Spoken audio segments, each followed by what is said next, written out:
ബഹുമാനപ്പെട്ട അധ്യക്ഷരെ, ആദരണീയരായ ഉസ്താദുമാരെ, പ്രിയമുള്ള കൂട്ടുകാരെ, രക്ഷിതാക്കളെ, അസ്സലാമു അലൈക്കും.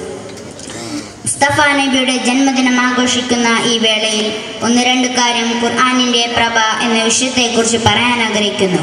നാഥൻ തൗഫീഖ് ചെയ്യട്ടെ. ആമീൻ. ഇസ്ലാമിൻ്റെ ഗ്രന്ഥമാണ് ഖുർആൻ. ലോകപ്രവാചകൻ നബി സല്ലല്ലാഹു അലൈഹി വസല്ലമക്ക് ഇറക്കപ്പെട്ട വിശുദ്ധ ഗ്രന്ഥം ഖുർആൻ ആയതുകൊണ്ട് തന്നെ അതിനെക്കുറിച്ച് രണ്ട് വാക്യം ഞാൻ ഇവിടെ വിവരിക്കട്ടെ. മൂസാ നബി അലൈഹിസ്സലാമിന് അള്ളാഹു തൗറാത്ത് എന്ന ഗ്രന്ഥം നൽകി. അത് ജനങ്ങളിൽ പ്രചരിപ്പിക്കാൻ അദ്ദേഹം തയ്യാറായപ്പോൾ പലരും അദ്ദേഹത്തെ എതിർത്തു. ഫിർഔനും കൂട്ടരും പലവിധത്തിൽ മൂസാ നബി അലൈഹിസ്സലാമിനെ ശല്യപ്പെടുത്തി.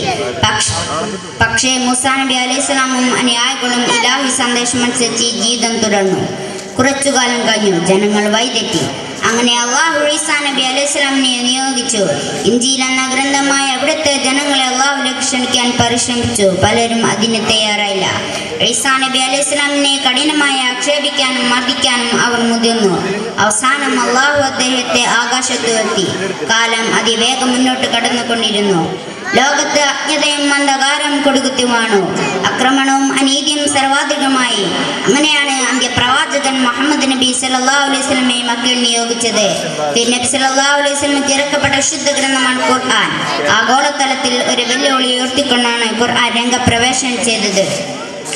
അറബി സാഹിത്യത്തിന്റെ ഉത്തുംഗത്തിലെത്തിയ അറബികളോട് തുല്യമായ സൂറത്തെങ്കിലും കൊണ്ടുവരാൻ ഖുർആൻ വെല്ലുവിളിച്ചു.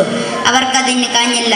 ബദ്ധവൈരികളും അമാനുഷിക ഗ്രന്ഥത്തെ മാസ്മരികതയിൽ ലയിച്ച് ഇസ്ലാം പുൽകുവാൻ തുടങ്ങി. അന്നു മുതൽ ഇന്നോളം ഒരത്ഭുത ഗ്രന്ഥമായി വൈജ്ഞാനിക സാഗരമായ വിശുദ്ധ ഗ്രന്ഥം നിലകൊള്ളുന്നു. 1400 വർഷം പിന്നിട്ടിട്ടും ആ പരിശുദ്ധ ഗ്രന്ഥത്തിൽ ഒരക്ഷരം പോലും അപ്രസക്തമായിട്ടില്ല. അതിന് സാധ്യമല്ല. ആധുനിക ശാസ്ത്രം പോലും തിരുത്തിയെഴുതപ്പെട്ടിട്ടില്ലേ. ഇസ്ലാമിന്റെ അമാനുഷിക അനുസരിച്ച് ഇസ്ലാമിലേക്ക് ആളുകൾ കടന്നു വരുന്നു. ഇത്രയും പറഞ്ഞുകൊണ്ട് എൻ്റെ പ്രഭാഷണത്തിന് ഞാൻ വിരാമം കൊടുക്കട്ടെ. അസ്സലാമു അലൈക്കും.